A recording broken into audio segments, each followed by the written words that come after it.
"Grandma never loved us," Jalen said, his voice steady and certain as he stared at the screen during our video call. I stopped breathing. My coffee mug slipped from my hand onto the kitchen tile. It didn't break. It just sat there, liquid spreading across the floor like a stain I couldn't unsee. My grandson, 8 years old, had just told his sister that I, their grandmother who had raised his mother, who had been at every birthday, every school play, every hospital visit, had never loved him. "That's not true," I heard myself say, but the words felt hollow. Jalen's sister Mira, barely 6, nodded at him like he'd just explained something obvious. They were in their father's house in Portland. I was in Seattle. 300 miles of distance suddenly felt like an ocean. The video call continued, but I wasn't really there anymore. I was somewhere else entirely, somewhere dark and cold, trying to understand how my own son could poison his children against me. My name is Carayola Fuller. I'm 58 years old. I've worked my entire life for my family. I've sacrificed, compromised, bent myself into shapes I didn't recognize just to keep everyone together. And in that moment, watching my grandchildren's faces on a screen, I realized that none of it had mattered. My son Gavin had rewritten history. He'd made me into a villain in a story I'd never told them. The call ended. I sat alone in my kitchen with my cold coffee spreading across the tile, and I made a decision. I was going to find out exactly what Gavin had told those children. And then I was going to make him tell them the truth. The thing about betrayal is that it doesn't announce itself. It arrives quietly, wearing the face of someone you trust. I should have seen it coming with Gavin. Looking back now, there were signs. Small things. The way he'd started keeping the kids away from me over the past year. The excuses about why they couldn't visit. The fact that I hadn't seen Jalen and Mira in person for 8 months. But I'd been busy. I'd told myself it was normal. Kids grew up. Families drifted. That's what happens. I was wrong. Gavin had always been difficult. Even as a child, he was the kind of boy who needed to be right about everything. He was brilliant, genuinely brilliant, but he used that intelligence like a weapon.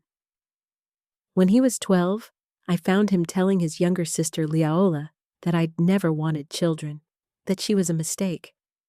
When I confronted him, he just shrugged. He said he was just being honest.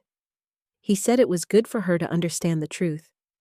But that wasn't the truth. That was Gavin's truth. And there was a difference. He'd grown up and become a therapist. That's when things got worse. He had credentials now. He had authority. He had a language for everything I'd done wrong as a mother. Every mistake I'd made, and there were many, I'm not going to pretend I was perfect, became evidence of my fundamental failures. He'd mentioned them casually, like he was just sharing observations, but they landed like accusations. I called him that night after the video call. It was late, almost midnight, but I couldn't wait. I needed to understand what was happening to my relationship with his children before it disappeared entirely. "Gavin, what did you tell Jalen and Mira about me?" There was a pause. I could hear him breathing on the other end, calculating. That pause was everything. A normal person would have immediately asked what I was talking about. A normal person would have been confused or concerned. But Gavin was already 3 steps ahead, already figuring out what I knew and what I didn't. "I told them the truth," he said finally. His voice was calm, professional. "I told them that you were emotionally unavailable when I was growing up, that you prioritized your career over your family, that you made me feel unloved." The words hit me like a physical blow. I had to sit down. My legs wouldn't hold me. "That's not fair, Gavin. I did everything I could for you." "You did what you thought you could," he said, "but your best wasn't good enough. And I think it's important that Jalen and Mira understand that from me, rather than discovering it on their own later. I'm breaking the cycle of dysfunction."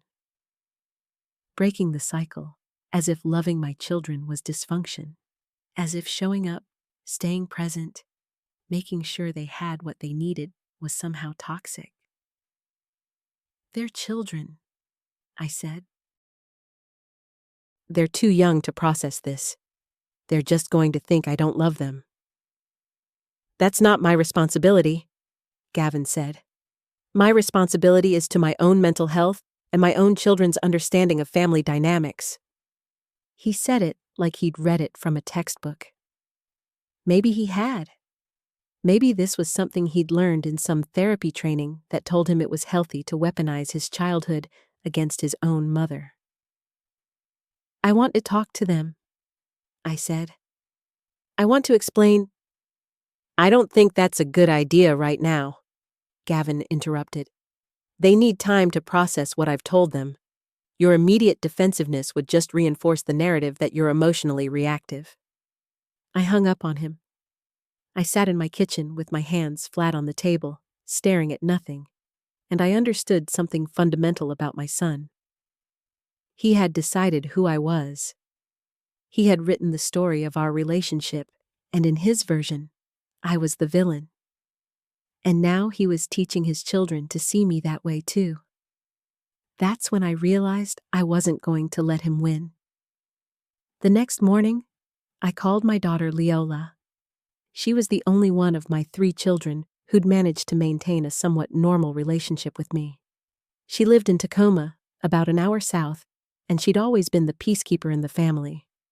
She was also the only one who might tell me the truth about what was really going on with Gavin. "He's been in therapy," Leola said when I asked her directly. We were sitting in her living room, and she was choosing her words carefully. I could tell she'd been expecting this conversation. "For about 2 years now. He's been working through a lot of stuff from childhood." "What kind of stuff?" I asked. Leola hesitated. She looked at her hands. "He says you were cold, that you didn't express affection, that you made him feel like he had to earn your love." I felt something crack inside my chest. "Is that what you think?" "No," Leola said immediately. "Mom, I know you loved us. I know you did everything you could. But Gavin, he processes things differently. He's always been like that. He holds on to things and turns them into evidence of larger patterns. He's telling his children that I never loved them." Leola's face went pale. "He's what?" "During a video call, he told Jalen and Mira that I was emotionally unavailable, that I never loved him. He's 8 and 6 years old, Leola. They're children." My daughter stood up and walked to the window. She was quiet for a long time. When she spoke again, her voice was different, harder. "That's not okay," she said. "That's not therapy. That's manipulation." "That's what I thought," I said. "But he's their father. What am I supposed to do? I can't force him to let me see them. I can't make him stop telling them lies." "You can document it," Leola said, turning back to me. "If he's actively alienating you from his children, if he's making false claims about your relationship and using those claims to damage the kids' relationship with you, that's parental alienation. It's a recognized form of psychological abuse." I hadn't thought about it in those terms. I'd been so focused on the emotional pain of it that I hadn't considered the legal implications. But Leola was right.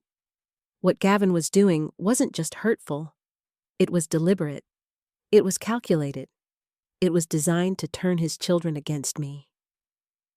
"I need to talk to a lawyer," I said.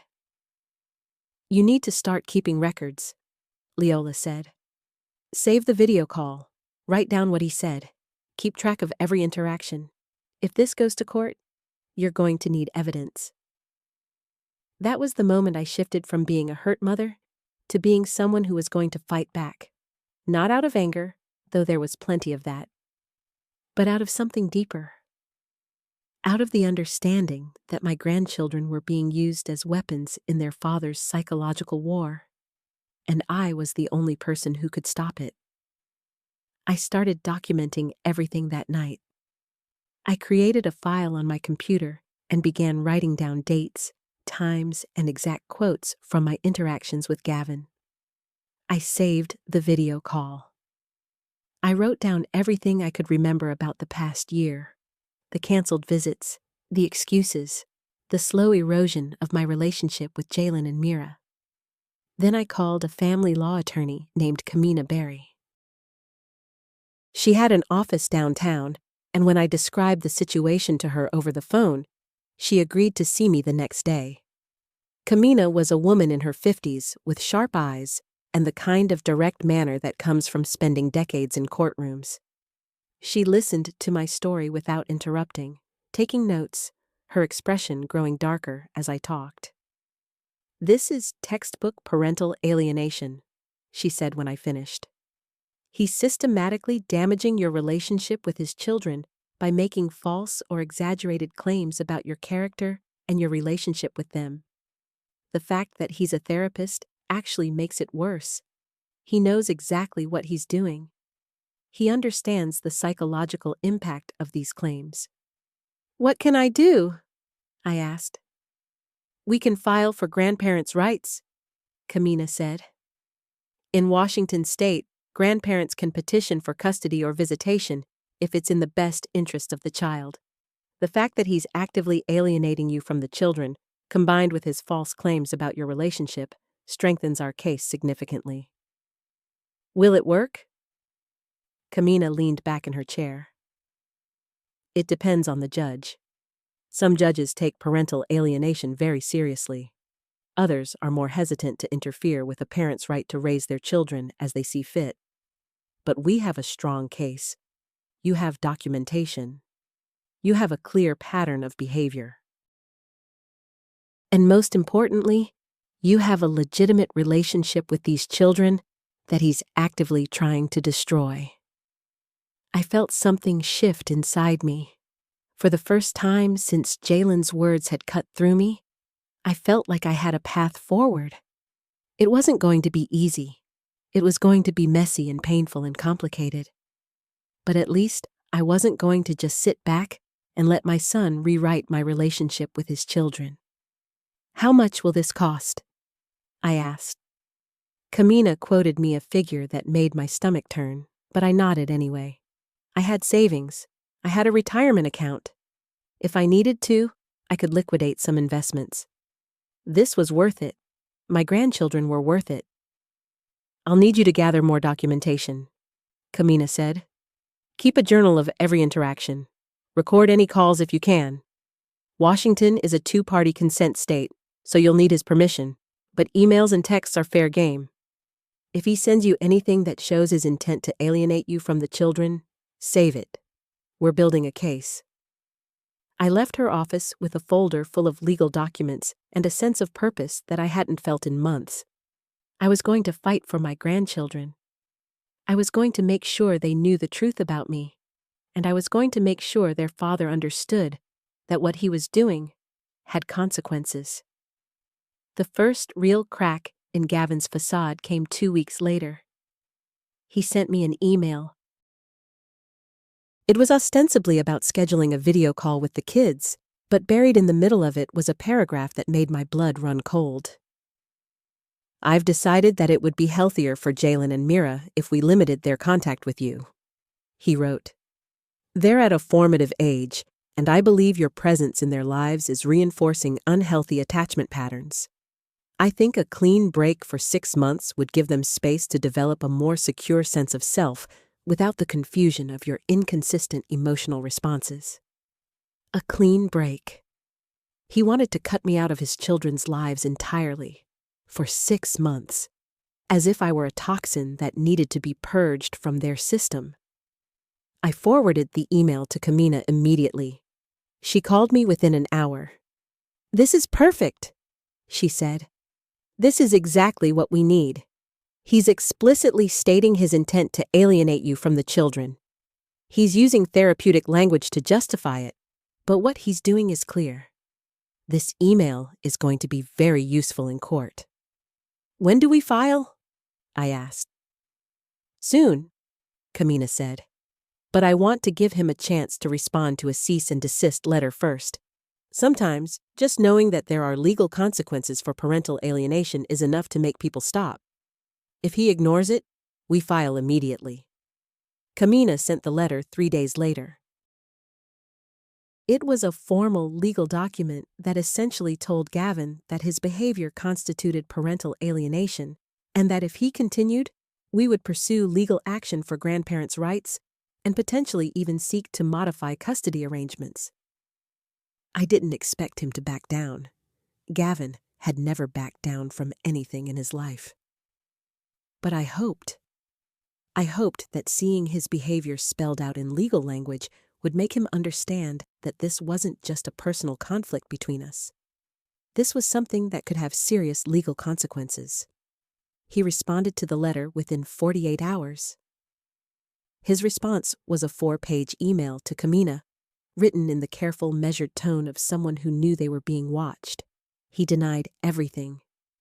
He said he was simply trying to protect his children from an emotionally unavailable grandmother. He said my attempts to maintain a relationship with them were causing them stress. He said his therapist had advised him to create boundaries. His therapist. The same profession he'd used to justify everything he'd done to me. Kamina read the email to me over the phone, her voice tight with controlled anger. "He's doubling down," she said. "He's not going to back off. We need to file now. The longer we wait, the more damage he does to your relationship with the children." "Okay," I said. "Let's do it." Filing for grandparents' rights was like stepping off a cliff. There was no going back after this. Once the paperwork was submitted to the court, everything would become official. Everything would become a matter of public record. My son would know that I was serious, and he would fight back with everything he had. Gavin's response to the lawsuit was swift and vicious. He hired his own attorney, a woman named Ashana Bishop, who specialized in custody disputes, and they filed a counterclaim alleging that I had a history of emotional abuse toward him and that my attempts to maintain contact with his children were harassing and harmful. Emotional abuse. He was claiming that I had emotionally abused him. The irony was so thick I could barely breathe. My son, who was systematically destroying my relationship with his children, was claiming to be the victim of emotional abuse from me. But that's how these things work. That's how people like Gavin operate. They take their pain, real or imagined, and they weaponize it. They find people who will validate their narrative. They build a case against you out of selective memories and reinterpreted moments. They turn themselves into the hero of a story where you're the villain. The discovery process was brutal. I had to provide years of emails, text messages, photos, and documents. Everything was scrutinized. Every word I'd ever written to my son was examined for evidence of emotional abuse. Every birthday gift was analyzed for what it said about my character. Every time I'd set a boundary was presented as evidence of my cruelty. And Gavin did the same thing. He provided emails where I'd expressed frustration with his behavior. He provided therapy notes, which his attorney somehow managed to get admitted into evidence, where he'd discussed his childhood in the most unflattering terms possible. He provided character witnesses who testified that he was a caring father and a sensitive man who'd been damaged by his mother's coldness. The worst part was that some of it was true. I had been frustrated with him. I had set boundaries. I had, at times, expressed my frustration in ways that weren't perfect. I was a human being, not a saint. But Gavin's attorneys took those human moments and twisted them into a pattern of abuse. 3 months into the process, I was sitting in Kamina's office reviewing depositions when she said something that was the crack that split the facade. "We need to talk about settlement," she said. "Settlement?" I said. "I thought we had a strong case." "We do," Kamina said. "But this is going to go to trial, and trials are unpredictable. Judges are human. They have biases. They make decisions based on things that have nothing to do with the actual facts of the case. And Gavin's attorney is good. She's very good. She's going to present a sympathetic picture of your son, a man who was hurt as a child and is now trying to protect his own children. The judge might believe that story." "So, what are you saying?" "I'm saying that we should consider what we're willing to accept," Kamina said. "We can't guarantee that you'll win full custody or even regular visitation. What we can guarantee is that you'll spend a lot of money and a lot of emotional energy on this process, and the outcome might not be what you want." I felt something collapse inside me. "So I should just give up?" "No," Kamina said. "But I think we should be realistic about what we can achieve. Maybe we push for a structured visitation arrangement. Maybe we push for supervised visits where you can see the children but Gavin is present. Maybe we push for a requirement that Gavin not make disparaging comments about you to the children. Something concrete that protects your relationship with them without trying to fundamentally alter the custody arrangement." I wanted to fight. I wanted to win. I wanted to prove that I was right and Gavin was wrong.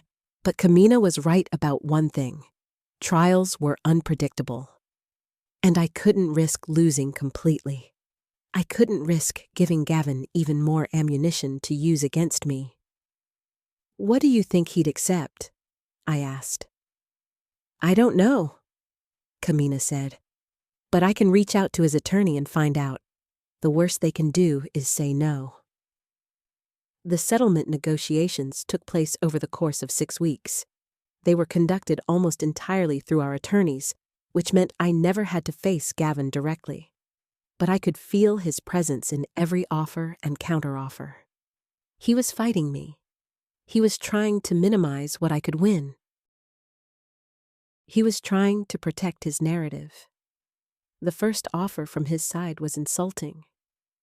They wanted to limit my contact with the children to 2 supervised visits per year.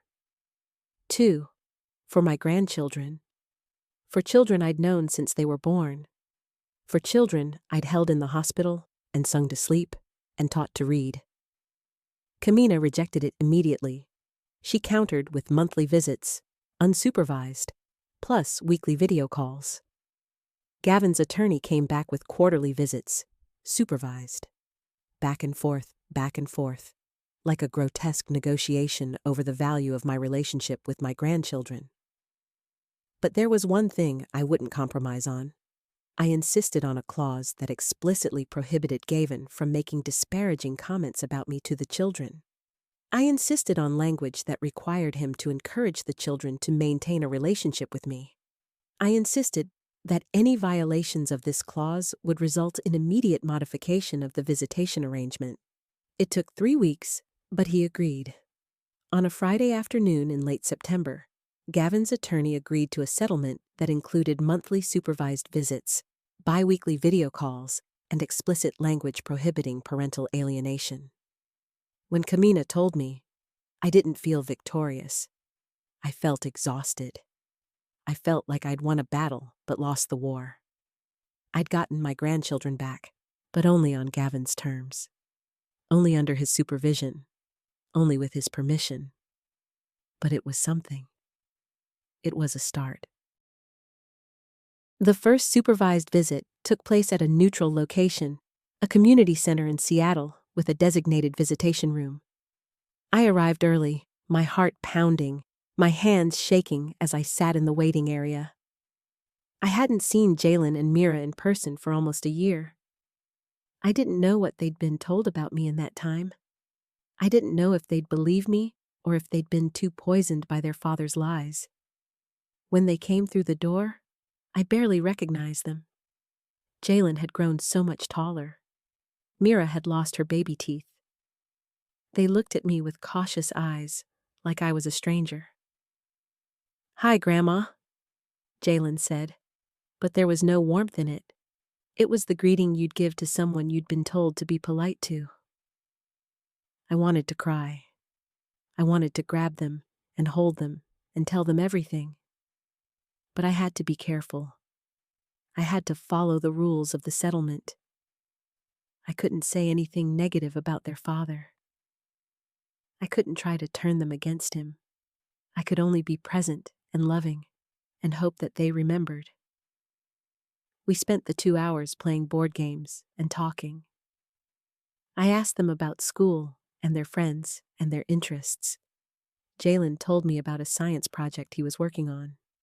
Mira showed me a drawing she'd made. Slowly, incrementally, the walls began to come down. By the end of the visit, Jalen was laughing at my jokes. Mira was sitting next to me on the couch, leaning against my shoulder. When it was time to leave, Mira hugged me tightly. "I missed you, Grandma," she whispered. I held her close and breathed in the smell of her hair and tried not to cry. "I missed you too, baby. So much." As I watched them leave with the supervised visitation coordinator, I made a decision. I was going to rebuild this relationship. It was going to be slow and careful and painful, but I was going to do it. I was going to show my grandchildren that I loved them. I was going to prove that everything their father had told them was a lie. Over the next 6 months, I saw Jalen and Mira once a month. The visits were still supervised, still limited, still conducted under the watchful eye of a court-appointed observer. But they were real. They mattered. And slowly, my grandchildren began to remember that I loved them. During one visit in December, I was building a Lego structure with Jalen when he suddenly said, "Dad said you didn't love me." I stopped building. I turned to look at him. He was 9 years old now, old enough to understand nuance, but still young enough to be confused by adult complexity. "That's not true," I said carefully. "I love you very much. I have always loved you. But sometimes grown-ups have different ways of showing love. And sometimes we hurt each other's feelings. Your dad and I have had some difficulties, but that has nothing to do with how much I love you." "Are you and Dad still mad at each other?" Jalen asked. "We're working through some things," I said. "But I want you to know that whatever happens between your dad and me, it doesn't change how I feel about you. You and Mira are the most important people in my life." Jalen was quiet for a moment. Then he said, "I'm sorry Dad said that stuff." I felt my heart break a little. "You don't have to apologize for your dad, sweetheart. You're not responsible for what he says." "But I believed him," Jalen said. "I thought you didn't love me." "Well, now you know the truth," I said. "I love you so much it hurts sometimes. Okay?" He nodded and went back to building, but something had shifted. He'd questioned his father's narrative. He'd begun to see that there might be another version of the story. That was all I could hope for. 8 months into the settlement, Gavin violated the terms. He did it in a way that was subtle enough that he could probably claim it was accidental, but I knew better. During a video call with Jalen and Mira, he said something about how some people just aren't capable of deep emotional connections, and how it was important to understand that not everyone could be trusted with your feelings. He wasn't naming me directly, but we both knew who he was talking about. And the children knew too. I could see it in the way Jalen's face went rigid, in the way Mira looked down at her lap. I reported it to Kamina immediately. She sent a letter to Gavin's attorney citing the violation and threatening to go back to court to modify the visitation arrangement. This time, she wasn't asking for settlement. This time, She was making it clear that if he violated the terms again, we would pursue full custody modification.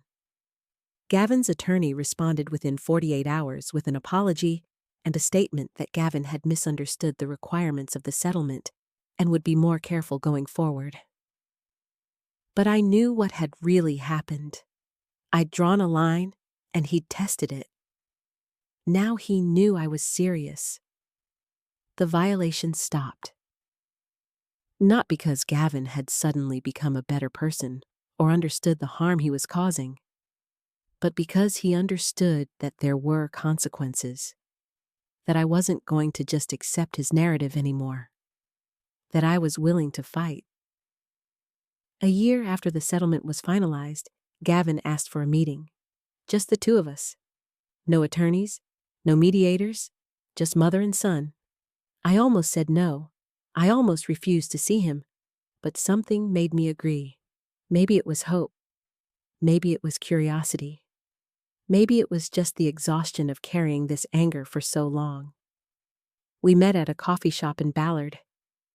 He looked older than I remembered. There were lines around his eyes that hadn't been there before. He looked tired in a way that went deeper than just physical exhaustion. "I've been in therapy," he said without preamble. "Real therapy. Not the kind where I just talk about my grievances. The kind where I actually examine my behavior." I didn't say anything. I waited. "I was wrong," he said. "About a lot of things." "About you. About what I told Jalen and Mira. About how I've treated you." I felt something crack open inside my chest. "Gavin, I was angry," he continued. "For a long time, I was so angry at you, and I told myself that the anger was justified, that I was the victim, that you'd done something to me that was so fundamental that it justified everything I did in response. But that's not true." "What changed?" I asked. "Jalen asked me why I was so mean to you," Gavin said. "He asked me why I told him you didn't love him, and I couldn't answer him. I couldn't explain it in a way that made sense, because there wasn't a good reason. I was just passing on my pain. I was making my children hurt the way I hurt." I reached across the table and took his hand. He didn't pull away. "I'm sorry," Gavin said. "I'm so sorry, Mom." I cried then. I couldn't help it. All the anger and hurt and fear and exhaustion of the past year came pouring out of me. My son was apologizing. He was acknowledging what he'd done. It wasn't going to fix everything. It wasn't going to erase the pain or the lost time or the damage he'd caused. But it was something. It was a beginning. The legal settlement was eventually dissolved. The supervised visits ended. I started seeing Jalen and Mira regularly again, not just once a month, but several times a month. They came to my house. They spent weekends with me. We rebuilt what had been broken. But the scars remained. Jalen was more guarded now. He didn't trust as easily. Mira had developed an anxiety about abandonment that broke my heart. They'd been hurt by their father's lies, and that hurt didn't just disappear because he'd apologized. Gavin continued his therapy. He and I began to rebuild our relationship slowly, carefully, with the understanding that some things couldn't be repaired, only accepted and moved forward from. He never fully explained why he'd done what he'd done. I'm not sure he fully understood it himself, but he acknowledged it. He took responsibility, and he worked to make sure it never happened again. The lawsuit changed me too. It taught me that I couldn't control what other people said about me or believed about me. All I could control was my own actions and my own truth.